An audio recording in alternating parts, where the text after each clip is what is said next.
हो गया।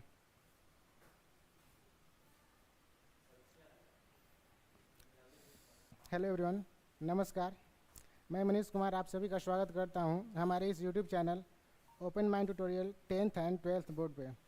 जैसा कि आप सभी जानते हैं कि दिवाली का त्यौहार आ रहा है और आज उसका जो है कि धनतेरस है।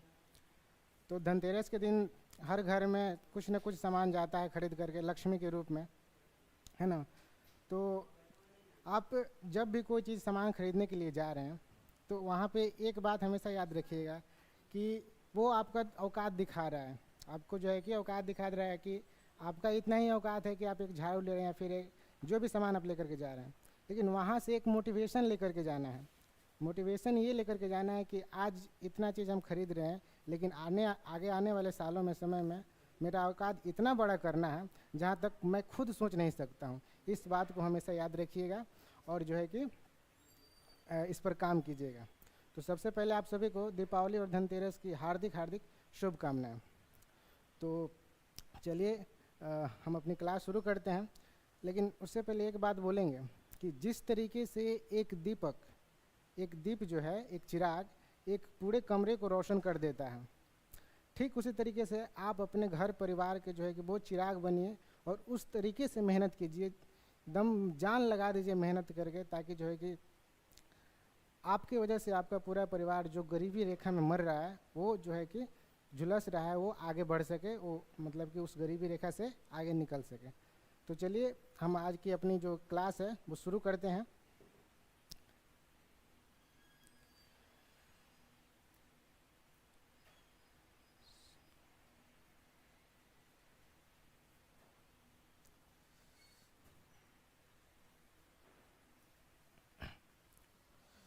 तो आज हम लोग जो है कि आप सबको पता होगा कि फरवरी मंथ में क्लास 10th और क्लास 12th का जो है कि एग्ज़ाम होने वाला है, 10th का और 12th का दोनों का।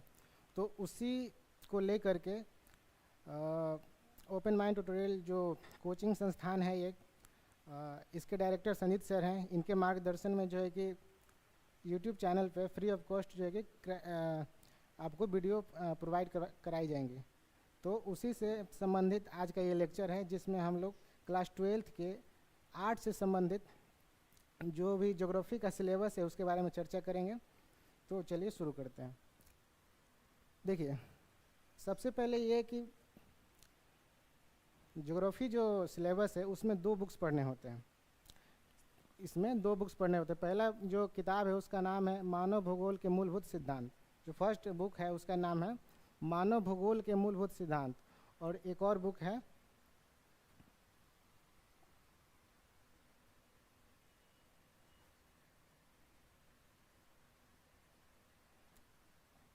देखिए एक और बुक है भारत लोग और अर्थव्यवस्था। तो 2 बुक्स को जो है कि स्टडी करनी होती है, और इसी में से जो है कि एग्जामिनर सवाल पूछता है इन्हीं 2 बुक से। तो हम लोग एक एक करके जो है कि इसमें क्या क्या पढ़ाया जा रहा है, इसमें क्या क्या जो है कि कंटेंट है उसके बारे में हम लोग पढ़ लेते हैं। तो चलिए सबसे पहले शुरू करते हैं पहला बुक से। इस मानव भूगोल के मूलभूत सिद्धांत। तो देखिए इसमें यूनिट बाय यूनिट बांटा गया है 3 यूनिट में। तो पहला जो चैप्टर है उसका नाम है मानव भूगोल एवं मानव भूगोल प्राकृतिक और विषय क्षेत्र। पहला चैप्टर का यही नाम है। तो इसमें जो है कि हम लोग मानव भूगोल से संबंधित उसका इंट्रोडक्शन के बारे में समझेंगे। इसके अलावा एक सेकेंड रुक जाइए।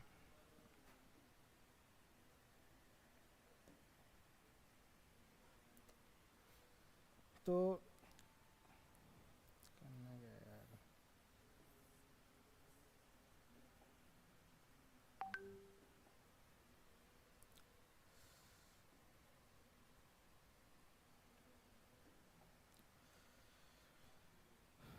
सबसे पहले मानव भूगोल के इंट्रोडक्शन हम लोग देखेंगे, परिचय। यार कितना मोटा हो जा रहा है।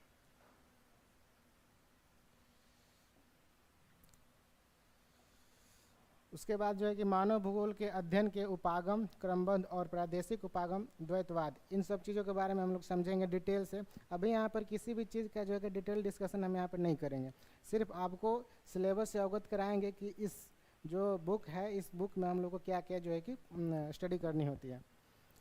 तो इसके बाद जो है कि मानव भूगोल की प्रकृति के बारे में हम लोग अध्ययन करेंगे। साथ ही प्राकृतिक कारण और प्राकृतिक मानवीकरण के बारे में हम लोग पढ़ेंगे।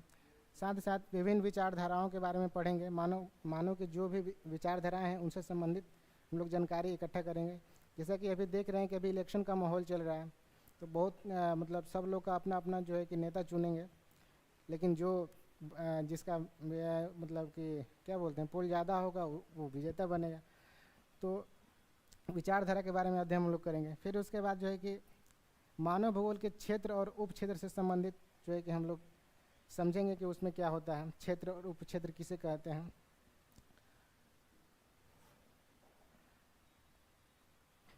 अगला जो अध्याय 2 है, इसमें जो है कि विश्व जनसंख्या वितरण घनत्व एवं वृद्धि से संबंधित मतलब कि पाठ्यक्रम का अध्ययन कर। सब देखिए मेन चीज़ यहाँ पर है कि इसमें सीधा एक चीज़ के बारे में पढ़ना है, विश्व जनसंख्या के बारे में पढ़ना है।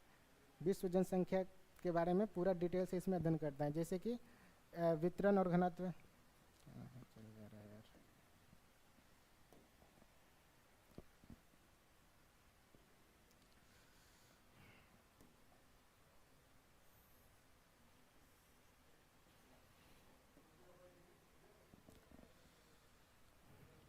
देखिए जनसंख्या का वितरण और घनत्व के बारे में हम लोग चर्चा करेंगे। उसके बाद जो है कि जनसंख्या वितरण को प्रभावित करने वाले कारकों के बारे में अध्ययन करेंगे। किन किन फैक्टर्स की वजह से जो है कि जनसंख्या वितरण इफेक्टिव होता है, यानी कि प्रभावित होता है।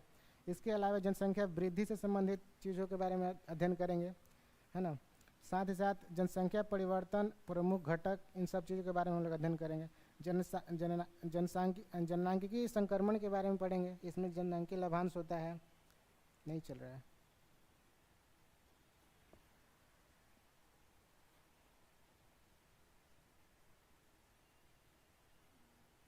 चलिए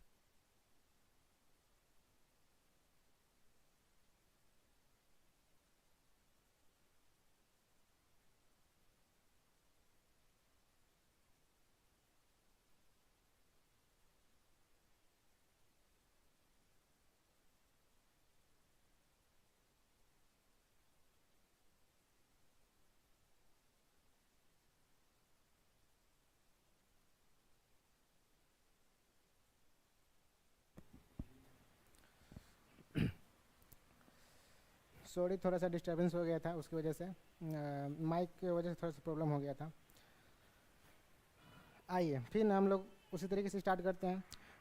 जनसंख्या के बारे में हम बार बार बोल रहे हैं कि विश्व जनसंख्या के बारे में हम लोग को डिटेल अध्ययन करना है, जिसमें उसके वितरण घनत्व और प्रभावित करने वाले कारक, वृद्धि और परिवर्तन के प्रमुख घटक, साथ ही साथ जननांकिकी संक्रमण आदि इन सब चीज़ों के बारे में पढ़ना है। जनसंख्या नियंत्रण के उपाय, किस चीज़ के बारे में, जनसंख्या नियंत्रण के कौन मतलब कि कैसे हम उसको जो है कि कंट्रोल कर सकते हैं, तो इसके बारे में भी अध्ययन करेंगे कि जनसंख्या को कैसे कंट्रोल किया जा सकता है। अगला जो चैप्टर है उस चैप्टर का नाम है मानव विकास। इस चैप्टर का नाम है मानव विकास, यानी कि मानव का विकास कैसे होगा उसके बारे में जो है कि हम लोग अध्ययन करेंगे। तो इसमें क्या क्या करना है, इसमें सिंपल अवधारणा को देखना है हमको, चुने हुए सूचकांक के बारे में देखना है। सूचकांक क्या होता है ये सब हम डिटेल डिस्कशन करेंगे। जब हम इसकी थ्योरी डिस्कशन करेंगे ना, तो उसमें सब चीज़ का जो है कि डिस्कशन हम लोग करेंगे। उसके बाद जो है कि मानव विकास के बारे, वृद्धि और विकास, इन सब में अंतर समझेंगे कि वृद्धि और विकास क्या होता है। साथ ही साथ मानव विकास के 4 स्तंभ जो होते हैं उनके बारे में हम लोग चर्चा करेंगे। मानव विकास के प्रमुख उपागम भी है, उसके बारे में भी हम लोग चर्चा करेंगे। आगे देखा जाए तो मानव विकास के मापन, HDI, अच्छा यार किसी मिस्टेक हो जा रहा है।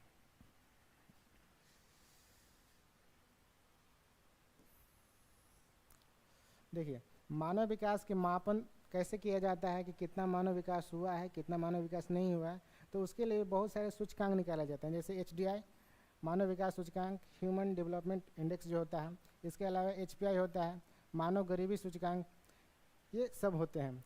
आगे जो है कि ये भी एक सूचकांक है, GNH। इसके बाद जो एक अंतर्राष्ट्रीय तुलना हम लोग करेंगे कि जो मान लीजिए अमेरिका के जो लोग हैं या फिर इंडिया के लोग हैं, ब्रिटेन के लोग हैं, है ना, तो इन सब से हम लोग कंपैरिजन भी करते हैं कि हम लोग कितना विकसित हैं, वो लोग कितना विकसित हैं, तो इसके बारे में चर्चा करेंगे। फिर अध्याय जो चैप्टर 4 है उसमें जो है कि प्राथमिक क्रियाओं के बारे में समझना है। प्राथमिक क्रिया के बारे में समझना है। इसमें देखिए क्या लिखा है कि प्राथमिक क्रियाओं को अवधारणा एवं प्रकार, क्रियाओं की अवधारणा एवं प्रकार के बारे में, जिसमें आखेट एवं भोजन संग्रहण, पशुचारण, चलवासी पशु वाणिज्य और पशुधन पालन, इन सब चीज़ के बारे में हम लोग डिटेल समझेंगे। कृषि से संबंधित कृषि के प्रकार समझेंगे, कृषि में कौन कौन सी कृषि होती है, भारत में कौन कौन सी कृषि होती है, इसके बारे में चर्चा करेंगे। इसके अलावा कृषि का वाणिज्य कृषि, वाणिज्य कृषि यानी व्यापार से संबंधित कृषि, कितना व्यापार होता है, कौन सा फसल का व्यापार होता है, उसके बारे में समझेंगे। भूमध्य सागरीय कृषि के बारे में भी, मतलब कृषि से संबंधित पूरा फैक्ट समझेंगे। इसके अलावा खनन से संबंधित जो भी फैक्ट है वो भी समझेंगे। खनन मतलब इससे कोयला वगैरह निकाला जाता है, पेट्रोलियम वगैरह खनन करके निकाला जाता है, उसके बारे में जो है कि हम लोग समझेंगे।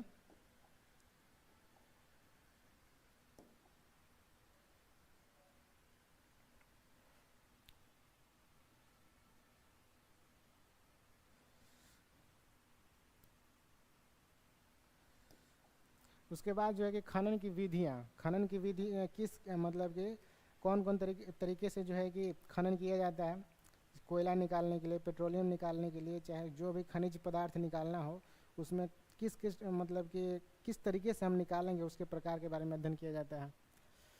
अगला जो चैप्टर है चैप्टर नंबर 5 द्वितीय क्रियाएँ। चैप्टर नंबर 5 द्वितीय क्रियाएँ, इसमें पढ़ना है विनिर्माण से संबंधित, जिसमें आधुनिक बड़े पैमाने पर होने वाले विनिर्माण की विशेषताओं के बारे में समझेंगे। उद्योगों की स्थिति को प्रभावित करने वाले कारक के बारे में समझेंगे, उद्योग से संबंधित। इसके अलावा उद्योगों का वर्गीकरण करेंगे, सेपरेशन अलग अलग करके उसको, जैसे कि आकार के आधार पर हो गया, कच्चे माल, उत्पादन के आधार पर, और साथ ही साथ स्वामित्व के आधार पर।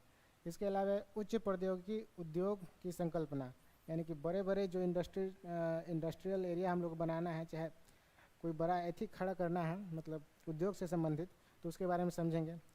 तो ये जो था, ये आपका पहला बुक था, जो फर्स्ट बुक था मानव विकास से संबंधित।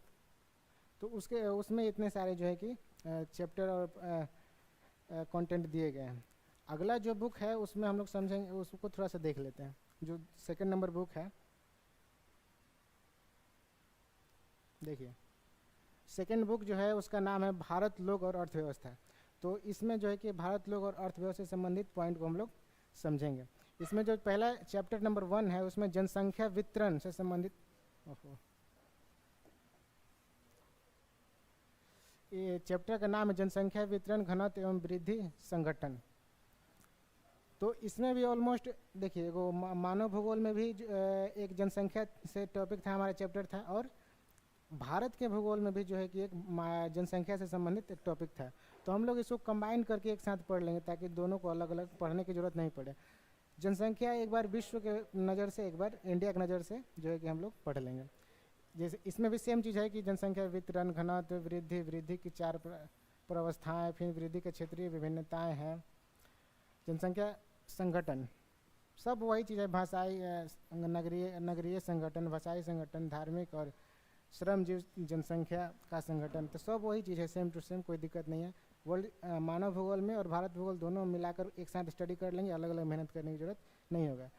साथ ही बेटी बचाओ बेटी पढ़ाओ सामाजिक अभियान द्वारा जेंडर के प्रति संवेदनशीलता को बढ़ावा देना, इन सब चीज़ के बारे में हम लोग आने वाले क्लासेस में समझेंगे। दूसरा चैप्टर जो है उसका नाम है मानव बस्तियाँ, कि मानव किस प्रकार की बस्तियों में पहले रहती थी, आज रहती हैं, उसके टाइप के बारे में समझेंगे। जैसे कि ग्रामीण बस्तियाँ हो गए, नगरीय बस्तियाँ, भारत में नगरों के विकास, भारत में नगरीकरण, नगरों का प्रक्रियात्मक वर्गीकरण, इन सब चीज़ के बारे में जो है कि 1 by 1 करके हम लोग थ्योरी के साथ समझेंगे आगे आने वाले क्लासेस में।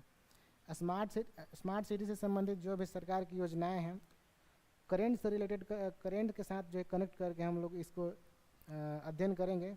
स्मार्ट सिटी बनाने के लिए सरकार क्या क्या जो है कि वर्क कर रही है। अगला जो चैप्टर है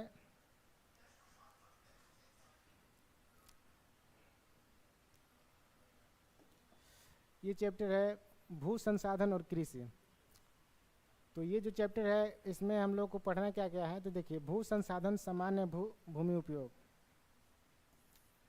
इसमें जो है कि भूमि पर यानी कि भारत में जो भूखंड है उसमें वहाँ पर कौन कौन से संसाधन है, उसका कैसे उपयोग होगा उसके बारे में हम लोग जो है कि चर्चा करेंगे।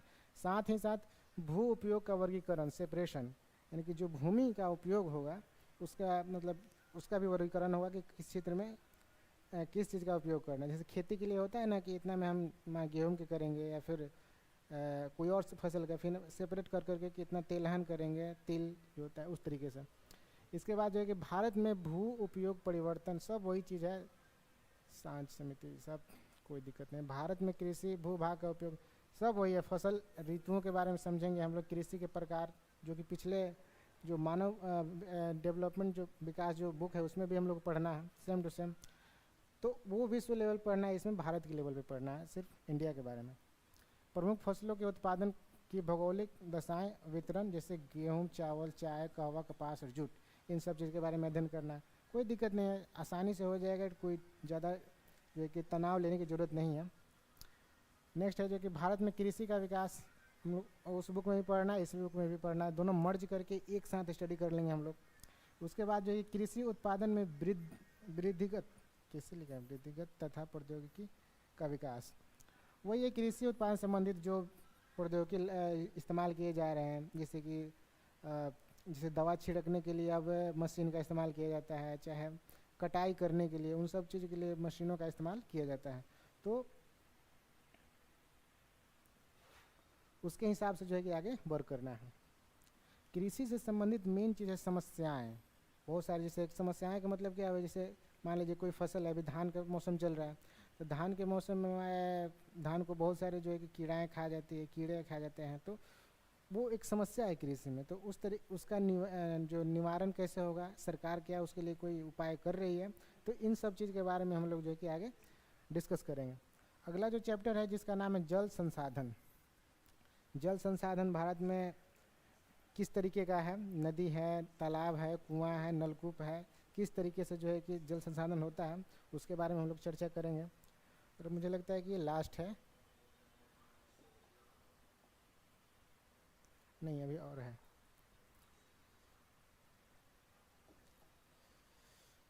हाँ, जल संसाधन धरातलीय जल एवं भौम जल। भौम जल मतलब जो जमीन के अंदर है उसके बारे में, धरातलीय जल के बारे में। लैगून और पक्ष झील कहिए चाहे जल कहिए, उन सब चीज़ के बारे में अध्ययन करेंगे हम लोग। जल की मांग और उपयोग, सिंचाई, घरेलू, औद्योगिकी और अन्य उपयोग के बारे में समझेंगे कि जल का किस तरीके से हम उपयोग कर सकते हैं।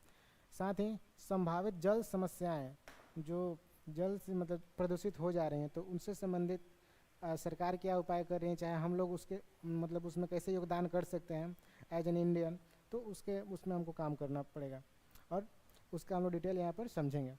जल संसाधन एवं जल प्रबंधन से संबंधित जो भी काम सरकार कर रही है उसके बारे में भी हम लोग चर्चा करेंगे, और जो इस बुक में दिया गया उसके बारे में भी हम लोग चर्चा करेंगे।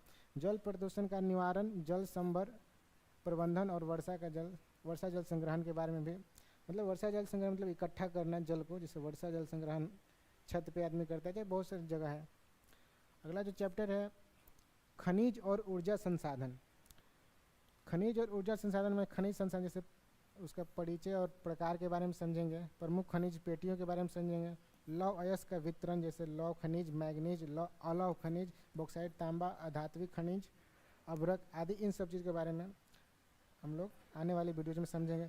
ऊर्जा संसाधन, परंपरागत ऊर्जा स्रोत, कोयला, पेट्रोलियम, प्राकृतिक गैस और अपरंपरागत ऊर्जा स्रोत, नाभिकीय ऊर्जा और सौर ऊर्जा, पवन ऊर्जा, ज्वारीय व तरंग ऊर्जा, भूतापीय एवं जैव ऊर्जा। इन सारे ऊर्जा संसाधनों के बारे में हम लोग आगे जाकर चर्चा करने वाले हैं। खनिज संसाधन का संरक्षण, खनिज संसाधनों का कैसे संरक्षण किया जा सकता है उसके उपाय भी इसमें दिए गए हैं, हम लोग सब पर चर्चा करेंगे। आगे देखते हैं। देखिए चैप्टर नंबर जो 6 है इसमें दिया है कि भारत के संदर्भ में नियोजन और सतत पोषणीय विकास के बारे में हम लोग को जो है कि चर्चा करनी है, इसमें अध्ययन करना है, जिसमें नियोजन के बारे में पढ़ना है कि नियोजन संबंधित क्या क्या अवधारणाएं दी गई हैं, क्षेत्र नियोजन से संबंधित, जैसे कि पर्वतीय क्षेत्र विकास कार्यक्रम, सूखा संभावित क्षेत्र विकास कार्यक्रम आदि हैं। सतत पोषणीय विकास, विकास की अवधारणा, केस अध्ययन आदि के बारे में समझेंगे हम लोग। केस अध्ययन मतलब कि जो है कि केस स्टडीज एक तरीके से बोल सकते हैं, जैसे कि भरमौर क्षेत्र में समन्वित जनजातीय विकास एवं संक्रमण, इंदिरा गांधी नहर कमान क्षेत्र, इन सब चीज़ के बारे में हम लोग जो है कि डिटेल समझेंगे। अभी यहाँ पर मैं कुछ समझाऊंगा नहीं कि इंदिरा गांधी नहर ये जो इसमें लिखा गया इसमें क्या है, अभी कुछ नहीं समझेंगे, सिर्फ इंट्रोडक्शन वीडियो है इसमें और कुछ नहीं है। तो ख़त्म हो गया यहाँ तक आपका जो भी चैप्टर है, 2 बुक हैं, जितने भी चैप्टर हैं सारे चीज़ों के बारे में हम लोग डिटेल डिस्कशन कर चुके हैं कि इसमें क्या क्या है। और आगे आने वाली वीडियो जो हमारी होगी जिसमें ऑब्जेक्टिव्स क्वेश्चन होंगे, सब्जेक्टिव क्वेश्चंस भी होंगे, जिसके थ्रू आप जो है कि अपनी तैयारी को बेहतर कर पाएंगे। और सब आप लोगों से एक रिक्वेस्ट है कि जितना हो सके आप लोग इस चैनल से जुड़िए, अपने दोस्तों के साथ शेयर कीजिए ताकि वो लोग भी इसका जो है कि फ़ायदा उठा सकें। तो मिलेंगे फिर अगले वीडियो, आने वाली वीडियोज़ में, जिसमें आपका ऑब्जेक्टिव सीरीज़ मिलेगा, सब्जेक्टिव की भी सीरीज़ मिलेंगी। तो चलिए आज के लिए इतना ही रखते हैं। जय भीम।